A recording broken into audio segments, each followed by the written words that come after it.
Welcome everybody to another episode of the My Life, Your Life Together podcast. Super excited for this one.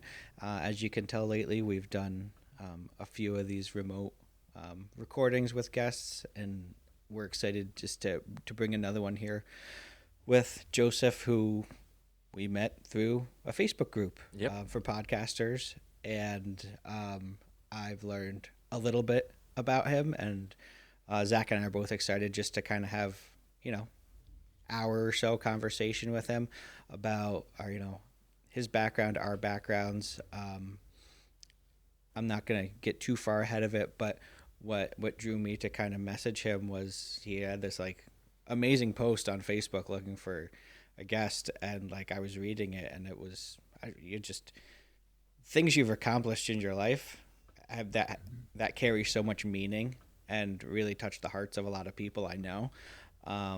Like you're in healthcare, you've been a nurse for I don't want to say longer than I've been alive, but you've been a nurse for a long time. So I think we're gonna have a great time here. So I mean, Joseph, give us a little bit about you. Like I said, I know you're in healthcare, but um, you know, background, upbringing, and then we'll kind of Cool. dive into some different avenues of what you're doing lately because you're a very busy man from what I see. Well, thank you for having me a part of the show, and thank you that my story kind of grabbed you. So I grew up in East Baltimore, right near the famous Johns Hopkins Hospital, Nice. and I grew up in a home that alcohol was present, and I'm the youngest of eight siblings, and Wow. I saw alcohol, and I saw that when these bottles got on the table, when people came to have a good time, that it started out as a good time, but then things went pretty left, and Mm-hmm. I would often talk to the matriarch of the family and really just plead, like why do we have to have these things? And she my mom agreed to not allow me to see her that way growing up, and that she would stop. And she eventually did. I probably was a little boy, probably was like 10 or so, and she gave her life to the Lord and started going to a church in West Baltimore, became an usher there, and took me along. So one thing I had learned real early that God was really good in that He stopped my mother from drinking. So Nice. Yeah, I that's didn't know awesome. anything else about God. I knew that He was able to convince her to stop drinking. Yeah. But as I went on as a teenager, I had friends who drank and just was really curious about it. And one day, just drank myself into a blackout. And the one thing I know about, I was in this blackout because I had a great friend who recorded it and allowed me to listen to it a couple of days later. And it was pretty awful experience to Mm. Hmm. just be talking out of your mind and doing things and not being able to store new memories to even know that you didn't and said all those things. Yeah. So it's crazy. Yeah, that's you know, I think it's a weird, scary thing for people, and I mean, there's there's some people that chase that feeling, and Mhm. then there's some people who it seems like you kind of had the opposite reaction. Like it spooked you, and you were like, I don't know if I want to be doing that again. Is that right? Like, was it a one and done kind of thing, or did you struggle with it back and forth? Um, I never got drunk again. I mean, I learned that if you drink a lot, you will become out of your mind. So Mm-hmm. Yeah. um, I casually drank, and it was mainly just to be a part of the group, just to be a part of the club scene or bar scene. Yeah. But I didn't like that. I really couldn't dance until all the alcohol wore off. So I Okay. I got the idea that, hey, you know what? I really don't have to drink if it slows down me being able to have a good time dancing. And Mm-hmm. I was a high school half miler, one of the top in the city. So Wow. I had a lot of energy, 17, Yeah. 18, 19. Yeah. That's Nice. So that's awesome. so I was one and done as far as blacking out or passing out from alcohol. Mm-hmm. And then strangely I got into the field of nursing at 18. I thought I wanted to be electrical construction worker, and even got into the field as an apprentice. But something Okay. inside me just didn't register that I wanted to work with my hands, and so Mm-hmm. I left the field and just explored. We had a program in Baltimore called Manpower, so I went there and talked with a social worker, and she directed me to be an EMT worker or LPN. And the EMT course came up. I was too young, and then as a I guess a default, I decided to be LPN and went on to be an RN. That's Nice. that's awesome. So, growing up, you mentioned that you grew up very near to the John Hopkins Yes. Hospital. Did that have any influence in you making that decision to pursue nursing? I, I don't think it did. I mean, as kids, we would always marvel or be in awe of all the cars with different license plates from all the different states. We would go Mm-hmm. around and pick the cars because I guess people came from all over to work or go to school at Johns Hopkins. Yeah. But as far as nursing, it was really never on my mind as a kid. When I did talk with the lady at Manpower, what she found was that I really loved family, Mm-hmm. and she said, you know, you have a real passion for family, and you know, you should work with people. And I think that came about because as the drinking stopped in my house, we got together, but there was no more alcohol. There were no more bottles on the table, and Mm-hmm. so I I think I just kind of loved that idea, you know. Yeah. That's cool. So it was kind of a love of family and working with people that shifted you towards uh, healthcare. I think so. I think all those things impacted me, and my mom, uh, she started working like at a nursing home when I Mm-hmm. was in my when I was a teen, and she would cook food. She would observe the people taking their medicine. She would wash and clean them, and it turned out that the the owner was actually using her for more than what she really was qualified to do, and he ended up Yeah. having to pay back money. I mean, she was Wow. doing everything, you know, and sometimes I would go with her on a Saturday and see that. So I think all those things probably played a role in just watching, you know, an example of someone really, you know, care for folks and do. And she was no way qualified to do all that, but Mm-hmm. he had her doing it. Well, so I work in healthcare currently. Okay. I started out in nursing school. I started out at like a local college here, taking prereqs for nursing when I was 16, actually. Wow. But at the time, my brother was in nursing school. My mother had left teaching to go back to nursing school. Two of my best friends were in nursing school. Like everybody I knew and their mom, literally, my mom was in nursing school. Okay. So I felt like it was, I was 16 at college, and everybody was like, just go do it. It'll be fine. And so I got into the program, and I got through nursing too, and I didn't have the enjoyment that other people were having, but I Okay. really enjoyed the healthcare aspect. So currently, I'm going on 10 years of being an EEG tech for the neurology department at the local medical center here, and now I work at a doctor's office doing it outpatient. And I really I like both. Like I learned a lot at the hospital, um, Okay. the outpatient stuff, I get to develop relationships with patients Yeah. that I see often.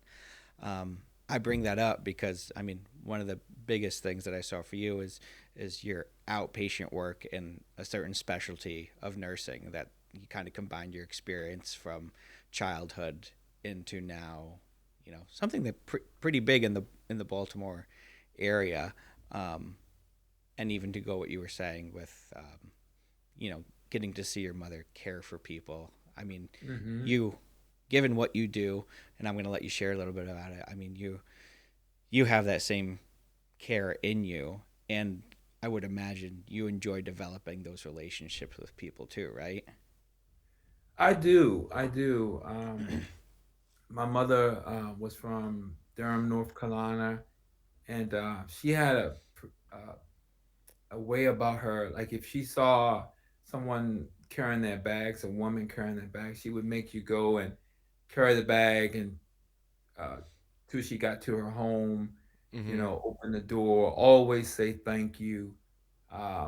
She just ingrained that in her children, and um, she even before she even worked at that nursing home, she was always about trying to help someone and just trying to show love. I think she was just raised like that, and so I picked that up.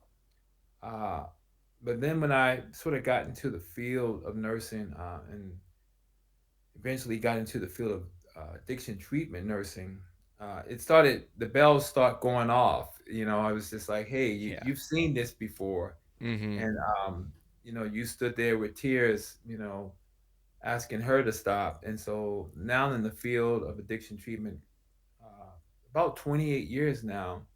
Oh wow. That's awesome. Yeah, so being able to uh, just help people struggling with opioid addiction, cocaine, alcohol, marijuana, nicotine, all of that. It really, each and every day I do it, it's just amazing. It's like, wow, here's this 10-year-old, here was this 10-year-old kid, and now, decades later, he's got an opportunity to make an impact. Yeah, that's Yeah. all. That's awesome. Yeah, thank you. I feel so, um, what's the word? Gratified. Yeah. Very Mm-hmm. gratified. So you went to school for nursing. Did you have an idea of what type of nursing you wanted to pursue when you first started, or was that something that developed as you kind of grew in the field and got experience? Yeah, it developed. I came out of LPN school in 1985, and I went on an assignment in 1986 at a drug research unit out at Bayview, which is Okay. like the biggest research for addiction and chemical dependency uh, in our town. Wow. It actually is a branch off from the narcotic farm in Louisville, Kentucky, and Huh. yeah, it was a place where they studied drug addiction, and gang members and all would go there. Some people could voluntarily go, some people the court sent there. But it was called a narcotic farm, and it closed in 73. And they actually branched out to Bayview Medical Center and continued doing research there.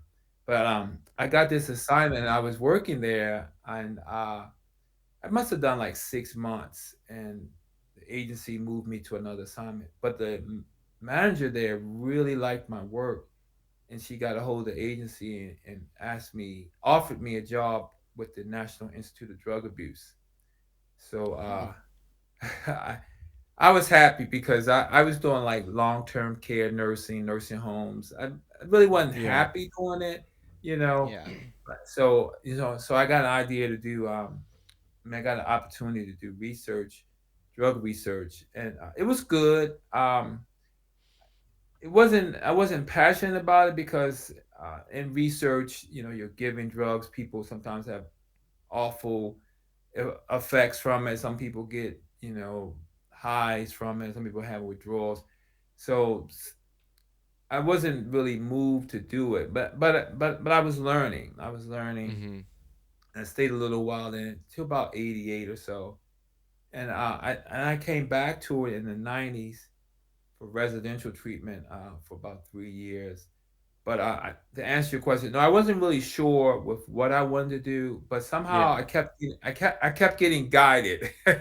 I Yeah. kept getting in some You were ways making those directed. turns and you finally found it. Yeah, yeah, yeah. Somehow I believe, uh, God was just orchestrating my steps and trying to get me to the place where I needed to be.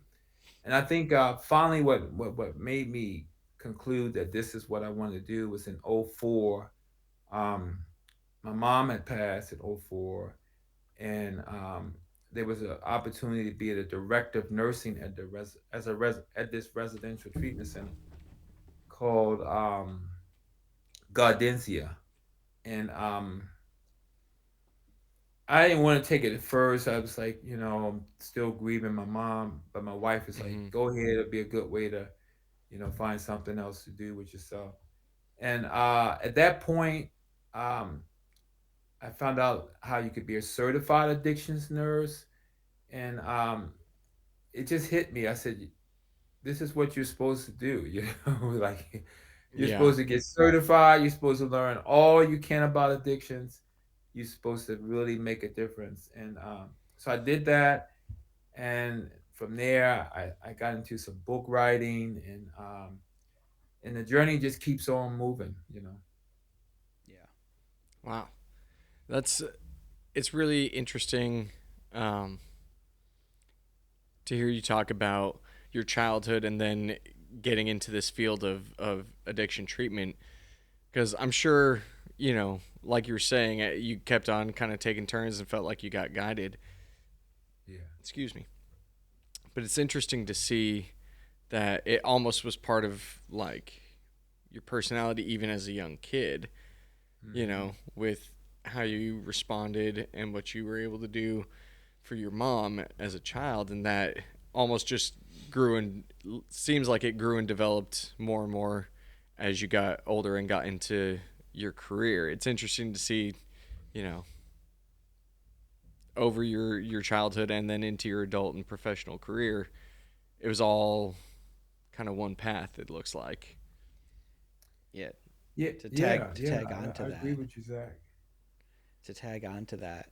So we're both Christian as well. Okay. And so it's not often do you see like a pattern that God has put in place for somebody's life. Like I can look at, my history or even my parents' history and be like, we kind of like hopped all over the place or whatever. But I think that was one thing that took me to your story because when I read it, I didn't know you're a Christian. I don't think there was anything in the post about it. But like seeing you grew up that way, Hmm. you transit and like that was like a chord that followed you everywhere in your life or something. And I just I don't know. I appreciate that because it just gives perspective of how different everybody's life can be. To us, like looking and hearing your story, it's like, oh, of course he was going to end up as a certified, addictions nurse. But you're like, well, I did this, I did that. I didn't know what I was going to do. But so I enjoy I don't know, the humor of the Lord, so to speak, in instances like this. Yeah, yeah. It, Go ahead. I was going to say, because you brought up book writing. And yes. um, now, did you just have a new book come out, or is it coming out? No, it's out. It's Okay. on Amazon.com. I have copies all in my closet and in my book bag and in my trunk. And it's called All Those Bottles, Alcohol I'm Telling on You. Huh. Hmm. So I'm assuming it deals mostly with like alcoholism, or does it touch on kind of all forms of addiction? It's all about alcohol. Okay. It starts out talking about how I first uh, heard about alcohol. We had a bar right down the street from my Mm-hmm. house called Jimmy's Bar, and I talk about how I saw that as a child, how it was a place to meet for the people in the neighborhood, and I talk about how alcohol got from Jimmy's bar and got up the street to my home, Mm-hmm. and um, and I talk about my blackout. I talk about my friends growing up and being in the clubs, and how alcohol I thought made me feel like I count. And then I just go into uh, tons of questions for people to just think about alcohol. Just think about, uh, is it impacting you? Do you have a problem? What is alcohol? What is hepatitis? Uh, um, Inflammation of your liver and all that stuff. And I'm really just trying to take the reader to a place where they can think about it and Mm-hmm. just make some better decisions. And I'm also trying to Nice. speak to the loved one, um, the person on the other side. I was the person on the other side. I was the child looking at my mom and the other people in the home, and how even though you don't drink, you impact people around you. Yeah. So yeah, so that's what that's what the book is about. All about alcohol, totally. Nice. So as you uh, learned about, being a certified addiction specialist, uh, how difficult was that transition going from, you know, your job as a LPN to getting certified? Was that a difficult process? Was there a lot more schooling involved? What was that like? Yeah. So I was at LPN for 10 years, and then I became an RN back in like '95. Um, I became certified in addictions like in 2004, 2005. Mm-hmm. So, I had been nursing in some other areas, but um, around 2004, 2005 is when I really start taking it seriously. And there was an agency that was a hospital in Baltimore, in downtown Baltimore, and the nurses who worked there were all certified, and the manager there encouraged me to do the same. So I um, I agreed, and it really was worth it. It's a funny story behind it. I thought that I had done addiction so much that I didn't really need to study and prepare. So Hmm. I took the test and failed the first time. So I there was some language that I had no idea what they were talking about. So I literally had to Mm-hmm. go and take two college courses at a local college just to be up to speed with some of the testing questions.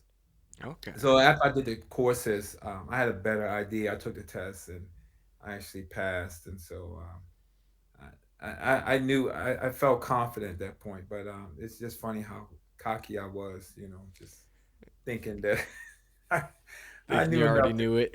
Yeah, I already knew it, but I I, learned. I learned, and I like you sharing that. I mean, I had to get to pass my EEG boards when I took them. It was two parts. So part one was like 400 questions. Part two was 400 questions. And so mhm.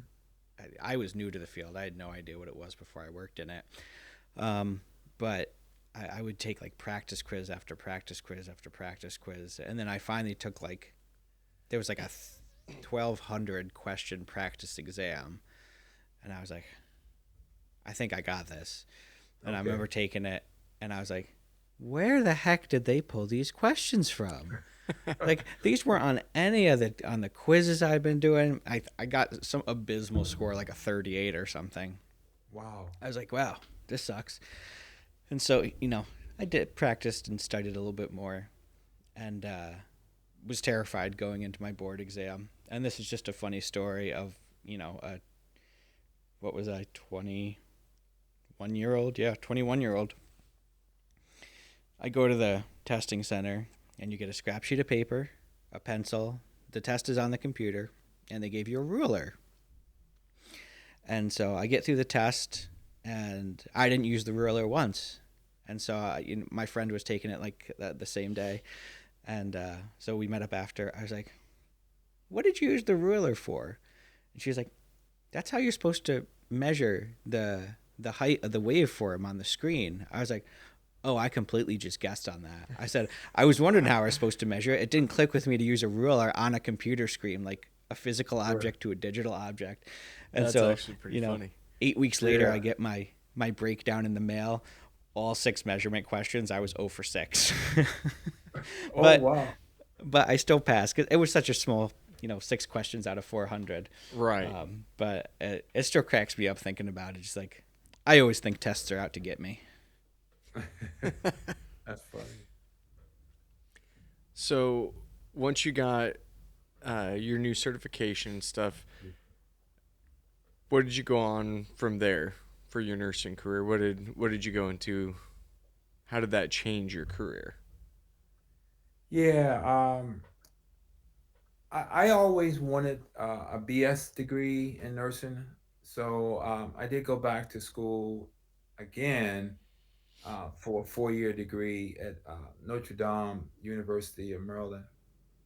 So that was always a goal of being able to have a 4 year degree because um, a lot of professions feel like nurses can get a degree and still be a nurse, and while everyone else has to do 4 years, and so I just felt like I wanted 4 years, Mm-hmm. just like everyone else had accomplished. And it was really a good choice because I learned some things uh, with a 4 year degree that I didn't learn in the 2 year nursing program. So it was worth it.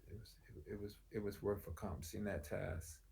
So yeah, so that's what I went on to after that, and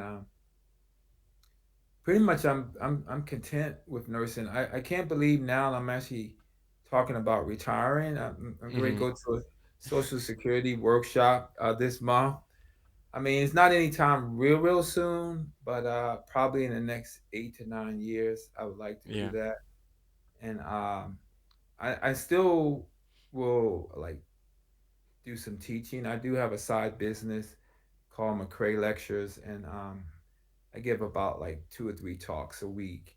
So I would like to still do that, and but giving people a whole 8 hour or 10 hour day, I want to kind of get past that in the next 8 to 9 years. Nice. Is other lectures you give like healthcare based, or do you talk on a few different things? I stick to addiction, Okay. um, and and I will talk about mental health, mental illness because I did work as a psych nurse before I got into the field of, really, strongly got into the field of addiction treatment, Hmm. and I did some inpatient psych. Didn't do real well with it. Actually, it was a wake up call. I faced a burnout, Mm. and I didn't really know what it was until I actually sat down and talked with someone, and I just discovered that I was doing the wrong line of work, and guess because I'm a tall guy and look like I can, help hold down someone who's agitated, whatever. It wasn't a passion to, to be in that field. I think I got more anxiety than the patients did sometimes when they got really riled Yeah. up. So, Yep. um, so I kind of learned that, hey, you know what, this is not for you, because even in the midst of working in inpatient psych, we would get substance users, and I would always get the patients who had a substance use issue, and sometimes Hmm. they could be 8, 7 patients at a time, like because they just felt like Joe knows how to deal with them. And Yeah. so yeah, so it helped Wow. me to really see that uh, this is not for you for nursing. So did I answer that question? Sometimes I'm not really Yeah. sure. Yeah. No, that answered it. And Right. So I'm curious, especially with you saying that you did some mental health nursing. Do you see a large correlation there between mental health issues and addiction issues? Yes, yes. I would say for the patients that I'm taking care of now in an outpatient setting, probably anywhere from 75 to 85% of them have a Wow. mental illness. Wow. Yeah, a good proportion have it. And even when I go out in the community and give talks, um, in the audience, there's still a large percentage, 3/4 of the people dealing with mental illness, and chiefly depression, bipolar. A few schizophrenics might be in the audience, but dual diagnosis is pretty common. Pretty common. It's hard to Okay.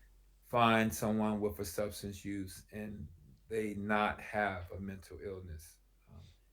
I had a patient one time say, "If you use drugs, you got to be crazy." So that was her way of saying everyone who is using is likely to have some type of mental health issue. Mm. Oh wow. Yeah, yeah. It's rare to find someone who is an alcohol, who has what the terminology now is an alcohol use disorder, a cocaine use disorder, opioid use disorder, and not have a mental health uh, diagnosis. And Hmm. sometimes we'll get patients who will get tested, or they'll get an assessment by the psychiatrist just to see, because sometimes they've never been diagnosed, but they gave us information that had pretty high scores that may be a likelihood that there might be some mental health issues going on. But you always have to be careful and wait till people have been in treatment for at least 3 weeks before you have them assessed, because sometimes the withdrawals from the drug can look like mental illness too. Mm. Hmm.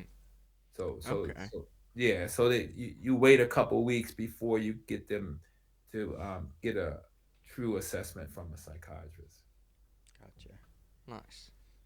And where you work right now, it's an outpatient facility, right? Yes. So do you like is it kind of helping patients transition from like an inpatient care and reassociate back into daily living, or is it patients that just you know are coming in for an outpatient visit here or there? So it's a little bit of a couple of different combinations. Sometimes it's people who have gone to the hospital and they were detoxed, like from alcohol, opioids, benzodiazepines, your Ativan, Xanax, Clonopins, Yeah, and while they were detoxed, then they recommended that they go into outpatient. So the good thing about our program is that we are connected to housing. There's a huge that's cool. organization called Helping Up Mission, which is probably one of the top housing programs in the country. And they Oh have wow. their own spiritual program where they help men and women with children get recovery. But we have a contract at Johns Hopkins to have some of their beds. And so That's so they may awesome. come from the hospital, they may come from a residential treatment center, they could come from the jail, they could come from the courts. Sometimes the courts will recommend they go into treatment, or or they may stop monies that they might be receiving, particularly for females who might be on um, public assistance. So they can come a variety. Sometimes people just walk up the street and say, "Hey, I was told about this program and I want to come in." So sometimes families find out about it and tell their loved ones, "Hey, go over there." to the Broadway Center, you know. So we can get referrals from a lot of places. Nice. That's awesome. Sounds like Hmm. a definitely a big undertaking where you probably see a lot of things. Um, Oh yeah, yeah, yeah. This July will be 18 years working there. that's awesome. Wow, that's cool. That's really Yeah, incredible. yeah. Thank you. And I've seen a lot. It definitely is book worthy. Um, I would have to change the names and all that stuff, but Yeah. Just make yeah, everybody's name Zach. they make them all that. Yeah, why not? It's an Yeah, okay name. that's cool. Cool. Is that biblical for you too? It's not for me. uh, I don't know if it was a biblical inspiration that where my parents got the name, or if it just was one that they liked. Because I'm Zachary, not Zachariah. So I'm not sure if they if it was biblical inspiration or not Ah, I for got it. you. I got But I'm real curious how right. So you said you've been working in the realm of addiction, and now you're moving into like speaking engagements and book writing. How did that start up? What was that kind of transition, or did it come out of your career in nursing, like an opportunity present itself to speak, or did you take the initiative to try to like write the books or go find somewhere to speak? How did that transition happen? you. I would have to give credit to my pastor, um, Dr. Kenneth Robinson. He is a pastor who teaches about living for God, but also entrepreneurship and Nice. finding your purpose in life. And so, been in the ministry now for 22 years.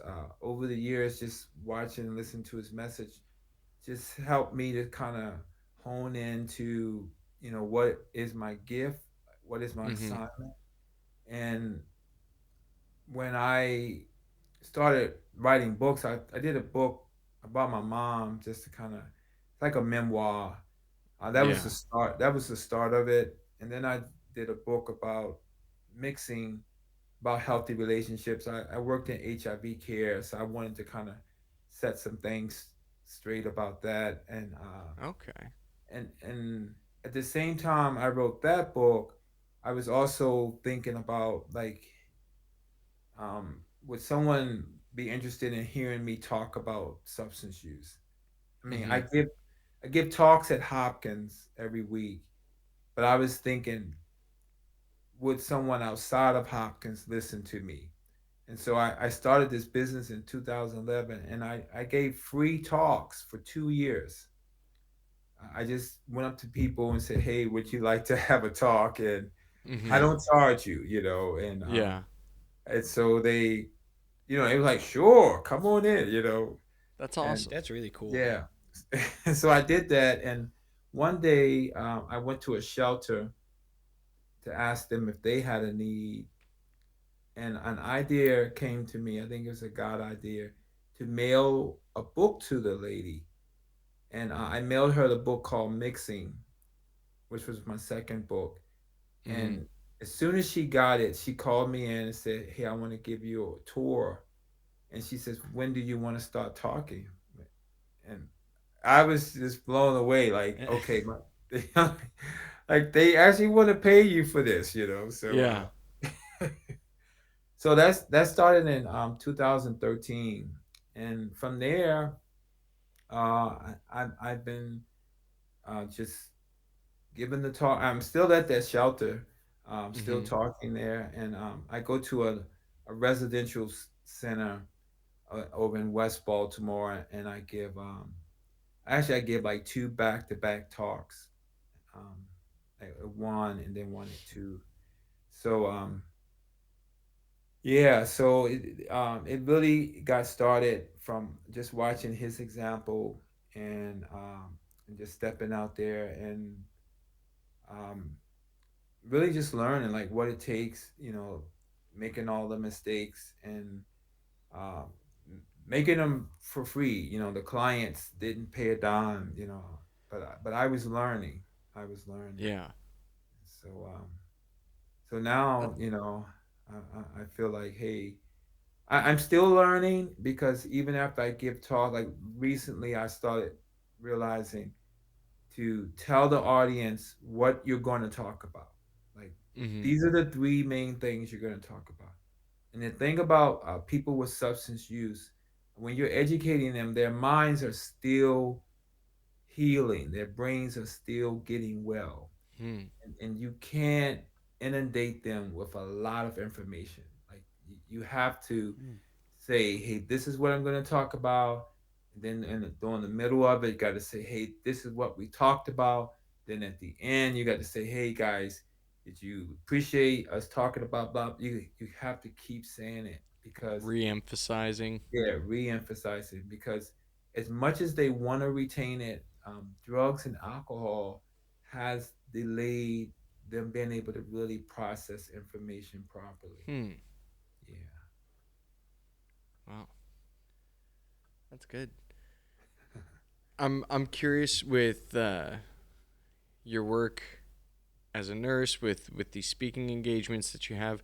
What do you feel like is the most rewarding or one of the most rewarding things of working in this field? Uh, um, the most rewarding is when I see someone who has stopped drinking, um, stopped drugging, beginning to. Sometimes I'll hear someone say, "Hey, Mr. Joe, I got my own room, or I got my own apartment."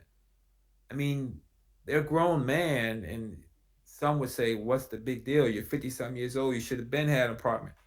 But Hmm. they don't know that those years of using like really kept their lives unmanageable. So I would say the biggest excitement is to see someone. I would probably have to say someone not drinking anymore because I think it just reminds me of my mother.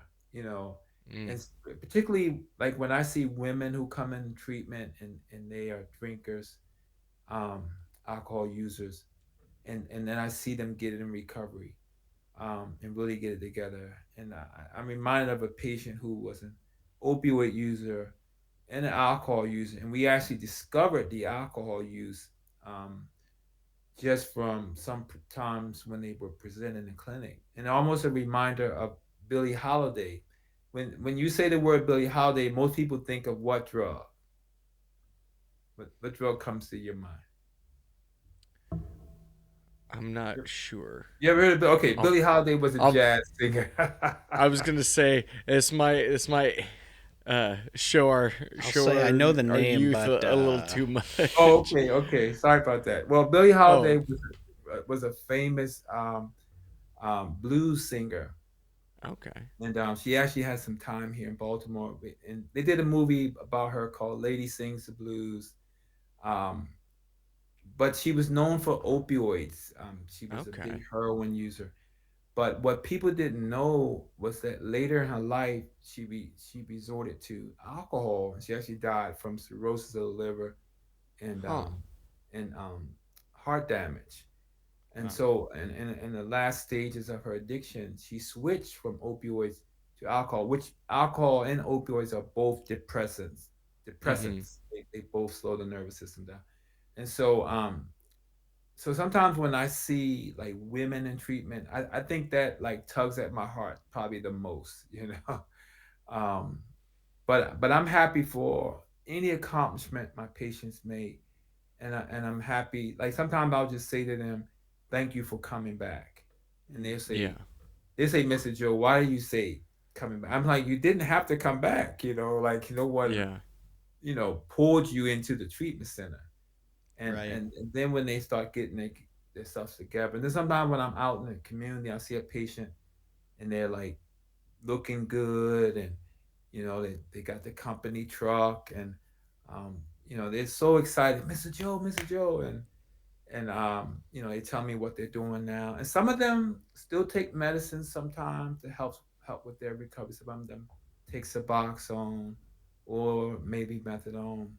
Mm-hmm. Um, and but they're accomplishing things. They're being that father, they're being that brother, and I'm just so excited when I see it, and I hear stories and see testimonies all the time. That's awesome. Yeah, that's Yeah. really cool. And, you know, thanks for sharing that part too, because I mean, it's I think it just goes to who you are as a person, though. Honestly, even from the short conversation, anybody Mm-hmm. could have been like, "Oh, the most rewarding thing was the book or the speaking or the this and the that," and it's just like it goes back to your core beliefs of the most rewarding thing is seeing people get better and turn their Yeah. lives around, and that's just Yes. awesome. Yes. Absolutely. So what do you have going on? I know you talked a little bit for the future about retirement, talked about your speaking engagements and stuff. Kind of what are you hoping for, or where are you wanting to take this career of helping people with substance abuse and recovery and stuff like that?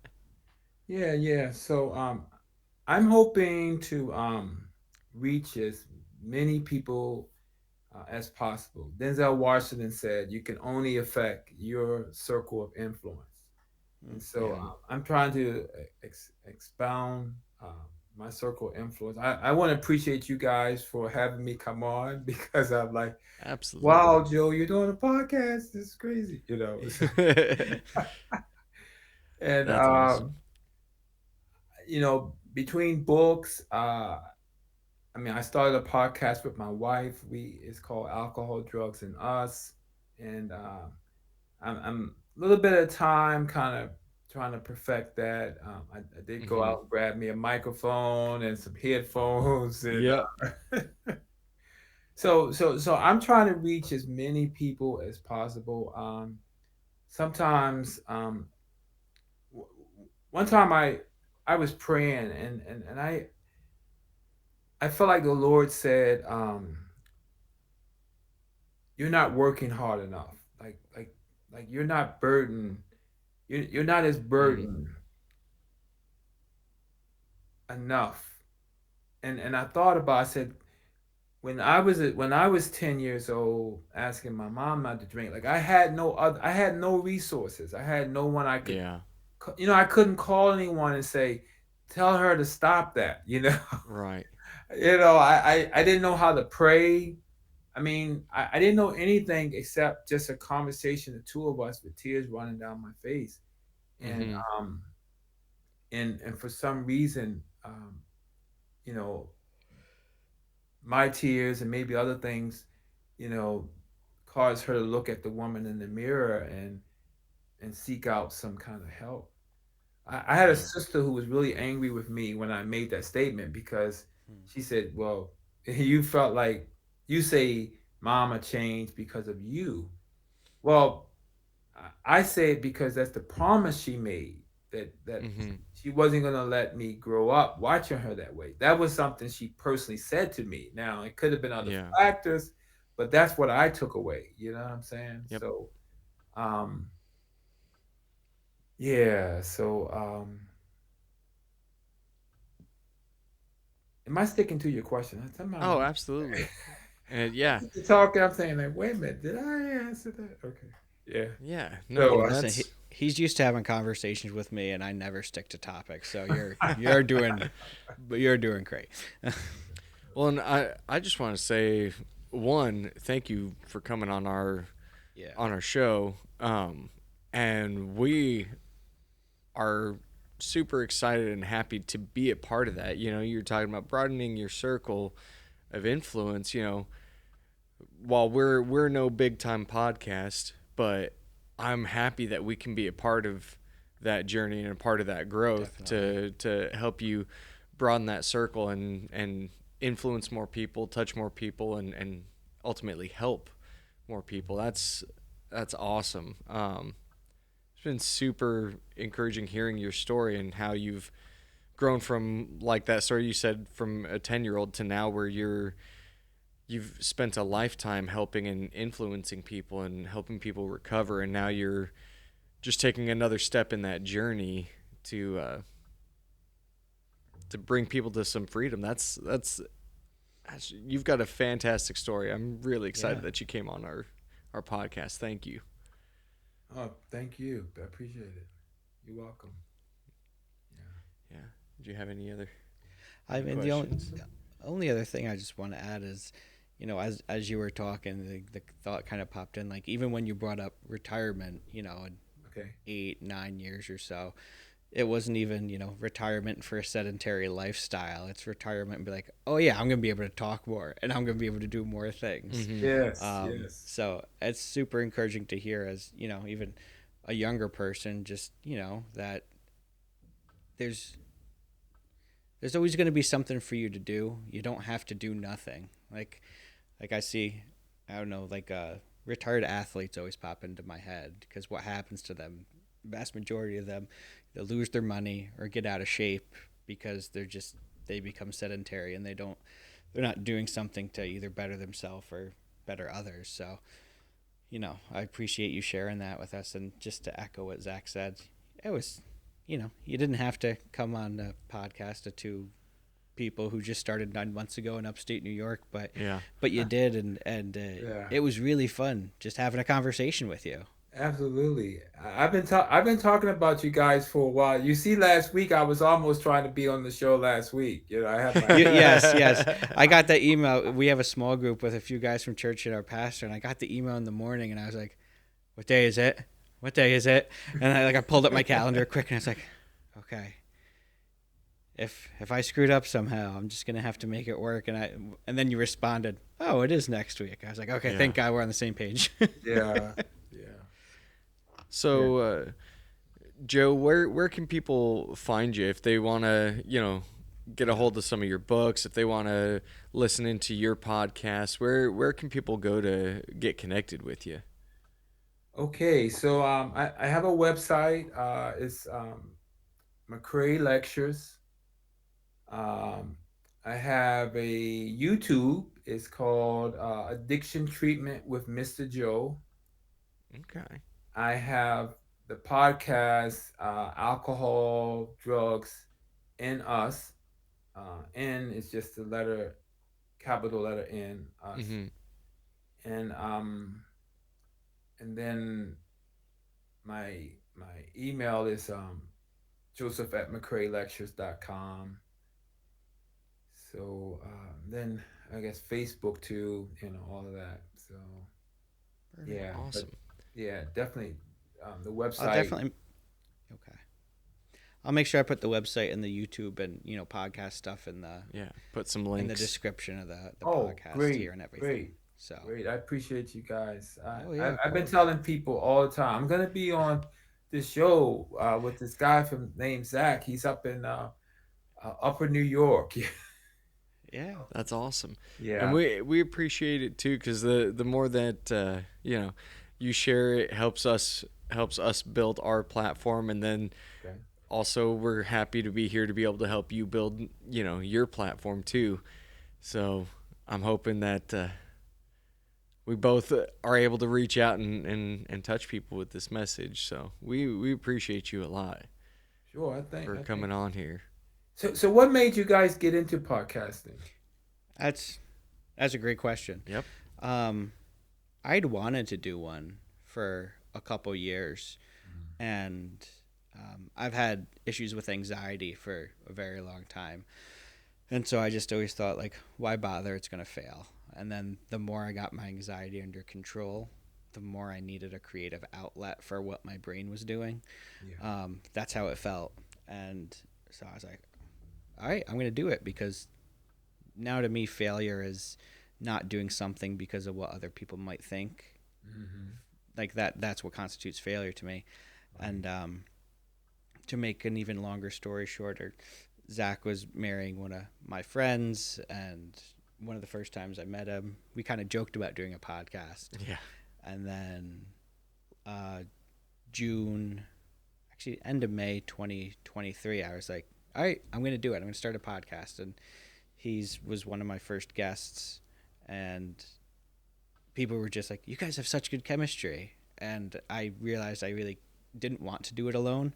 So I was like, how about you co-host this thing? And and I'd come on for 2 or 3 episodes, and we just got a lot of positive feedback on it. And so he asked me to come on, and I enjoy talking to people. I enjoy hearing people's stories, and that's kind of, his inspiration was, what type of podcast? Well, I just want to share my life with other people and hear about their lives, and and that's where the name came with the from. name, my life, your life together. We're just sharing each other's stories and experiences together, whether that be funny stories and goofy stuff, or life-changing things like this, or whatever it may be, whether it's sharing faith, things like that. We like just coming together and hearing from people and being able to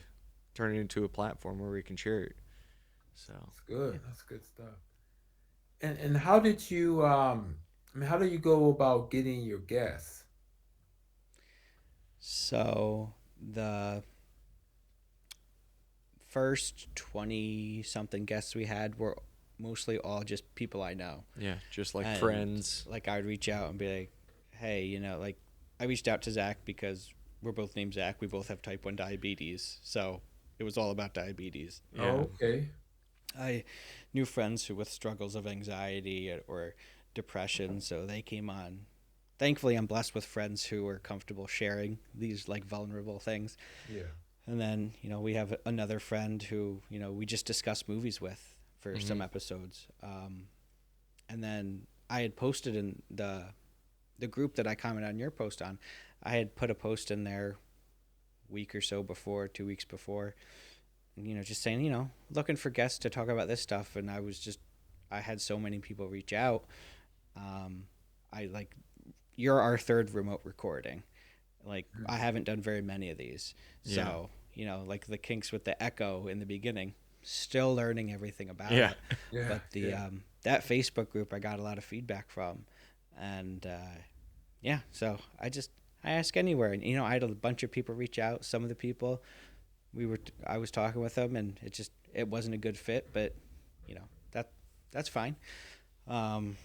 So yeah, I'll turn over every rock to find somebody to talk to. And you ask my wife, I'll talk to a wall. The wall will get bored of me too. So yeah. I like Facebook. I like using my friends, and hopefully the more guests I have or guests we have, sorry, and word gets out there, we'll be able to meet more people and share more stories. Right. Yeah, I looked at your podcast. It looks very organized, very clean, and That's all polished. him. Yeah, yeah. I And worked then I really saw hard on like it. you had like were those different RSS feeds or So on my website, yeah. so on the website, I use Durable as the company. It's pretty easy to get a hang of building the website, but I just did the RSS link to the show through Buzzsprout for all my Apple podcasts. I could link individual episodes. I was having issues with formatting the website that way because I don't know anything about that stuff. So I just did one big media player of the RSS link of the show. Okay. And, if people don't use Apple Podcasts, I'm trying to figure out how to get Spotify on there too. But for now, at least people can go on it, see the name of the episode, and then type it into Spotify and find it, or on YouTube now. So Yeah. Now you said Buzzsprout. I saw a YouTube video. A guy was talking about Buzzsprout. Is that a real good platform? it's the only one I've ever used, Okay. but I did a ton of research. So one time I had to buy coasters. I researched coasters for a week before I bought the set of coasters. So I research everything. That's good. Uh, but yeah, I love Buzzsprout because it is super user friendly. Hmm. It's one of the most affordable. They have like a couple add-ons. I do one of them, which just helps, with the quality of the audio. And then it's a hosting platform. So the second I publish it on Buzzsprout, it gets sent out to Apple Podcasts, Spotify, Amazon, um, any platform that you want it to, basically. Okay. Yeah, well, that's good information because the guy was talking on YouTube, and I said I wanted to inquire if someone else knew about Buzzsprout. So that's good that you use them. What Yeah. are your thoughts about Spotify? I never use it. I know from what I talked, well, not talked, but see a lot of people about, Spotify's kind of redoing their Spotify for podcasters. Yeah. I think they're doing away with Spotify for podcasters and turning it into something else. I Hmm. mean, it's a it's a huge company, so I gotta assume they're reliable. But I mean, Buzzsprout posts it to Spotify for me. It posts it to Apple Music for me or Okay. Apple Podcasts. Okay. That's what I like about it. Yeah. I hit one button. I'm a simple man, so if I can just hit All one right. button, I'm good Yeah. with it. Yeah. It's the best way to do life. Yeah.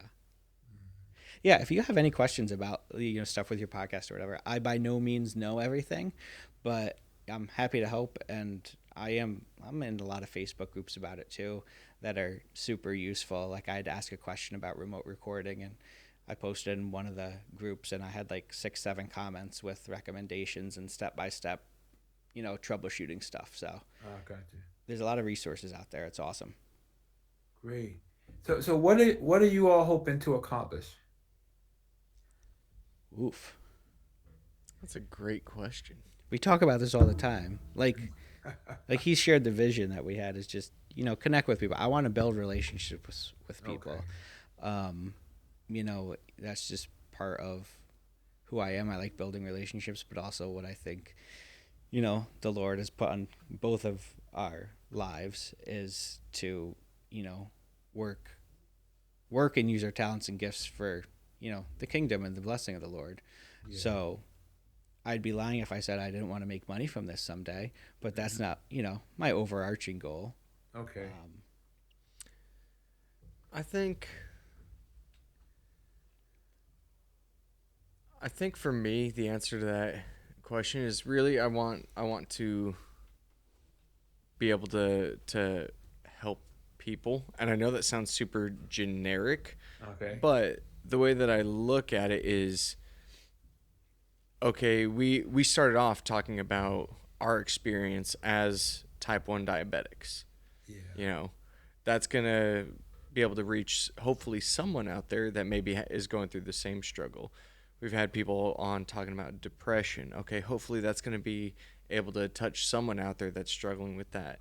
You know, we've brought you on talking about uh, your experience working with people through addiction. Hopefully that'll be able to point people to resources or to see things about that. And even if it's like some of the goofy episodes that we have, because we do some that are related to movies or things, and they're just kind of funny and not they're more lighthearted. If that's able to give someone a good laugh and entertainment for a moment, I want to be able to do something that's gonna help people in a myriad of different ways, Okay. Okay. and so kind of it may not be laser focused to one topic, but I look at it as, hey, we can bring people on that can learn something Okay. and then find resources or be connected to different people that they can go more in depth, or they can just come on and have a good laugh for a half hour and you know cheer someone up. So I don't know. That's kind of my idea for it. Okay. It's good. It's good. I'm learning from you all too. So that's some Hey, we good love it. We appreciate it. Yeah, I'm a And I'm a big do you? It's like you have like several podcasts on your on your website.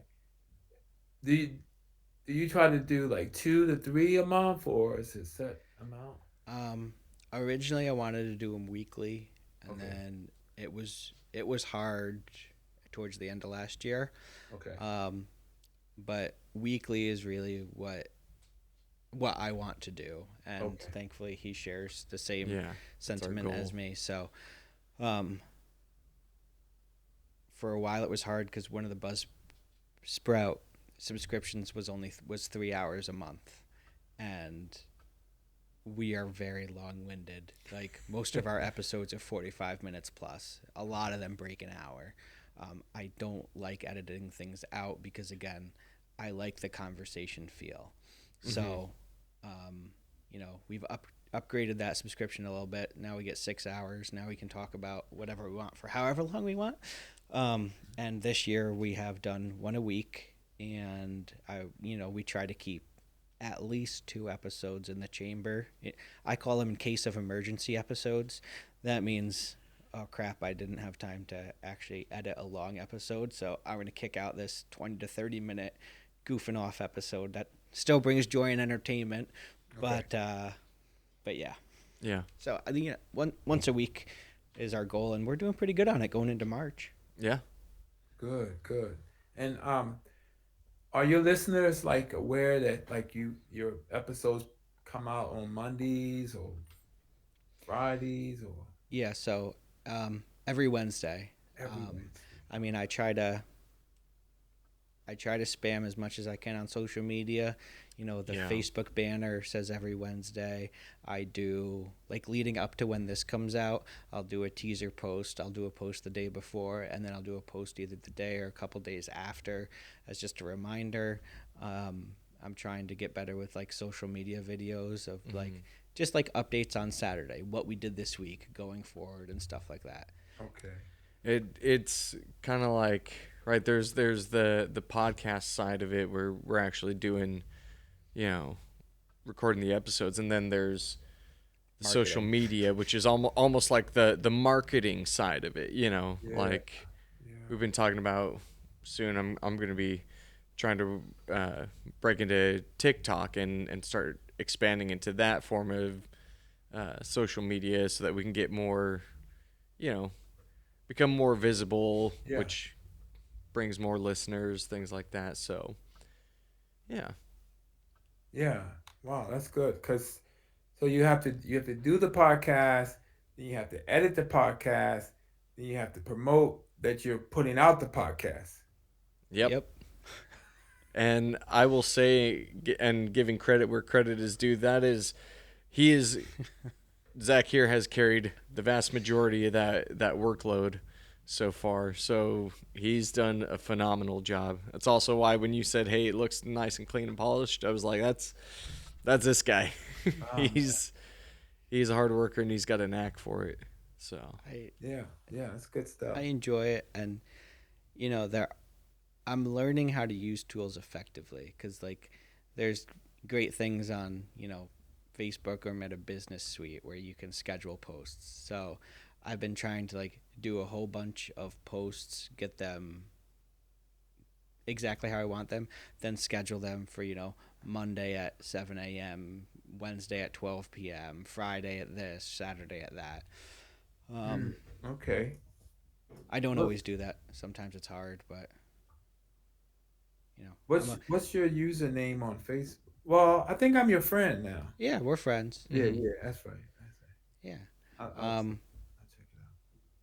yeah, because I mean, like that's my personal Facebook, and then I have like the we have the Facebook for the podcast, Instagram for the podcast, and the website. But I mean, you got the inner circle now. You got my personal Facebook. You can get a hold of me any time of day now.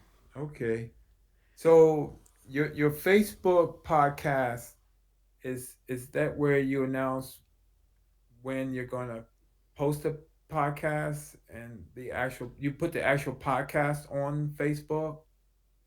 No, I just announce where it is and where people can listen to it. And I really only ever say Apple Podcast, Spotify, and YouTube. Um, Maybe I should put the YouTube link in there. You can put links on there. Um, I don't know if you can actually have it play on Facebook. I've never tried. Oh, Um, right. I do it. I do it this way through the RSS link to listen to it because then you can track how many listeners you have. Yeah, yeah, yeah. I've seen that. Like how many views from um from a podcast, but I'm just kind of like right now willy nilly posting stuff, and Yeah. not really Yeah. any real organization. Or so I mean, I'll definitely get better, but I just kind of throw it up. But I like that you keep with the time and the date.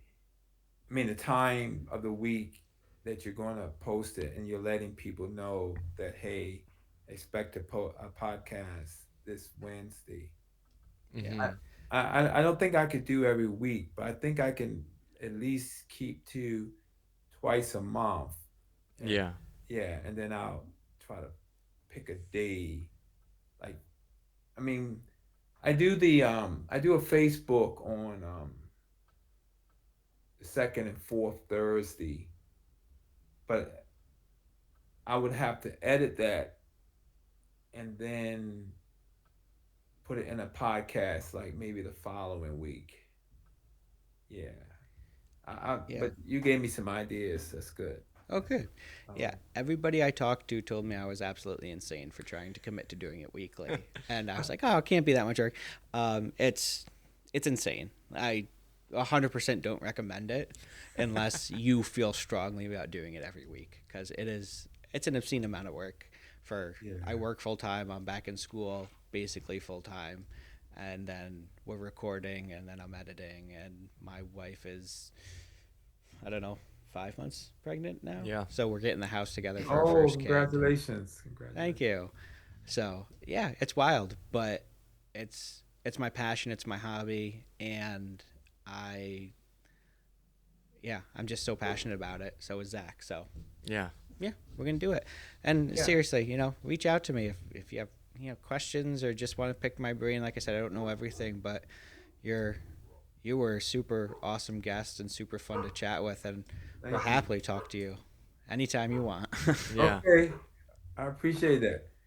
I Yeah, really you do. got it. Um, yeah, I mean, thanks everybody for listening. I hope you enjoyed Joe's story as much as Zach and I did. Mm-hmm. Even if you didn't, tough luck. It's our podcast. No, no, it really was great. Thank you so much. I know we've said it a lot so far, but Yeah. we appreciate you taking the time to talk with us. I encourage everybody listening. Yep. Check out his website. Check out his YouTube. Check out his Check podcast. out his books. Yeah. And in the books, like everything. And yeah, maybe expect another episode or two, with Joe sometime in the future. Because like I said, we had a fun time.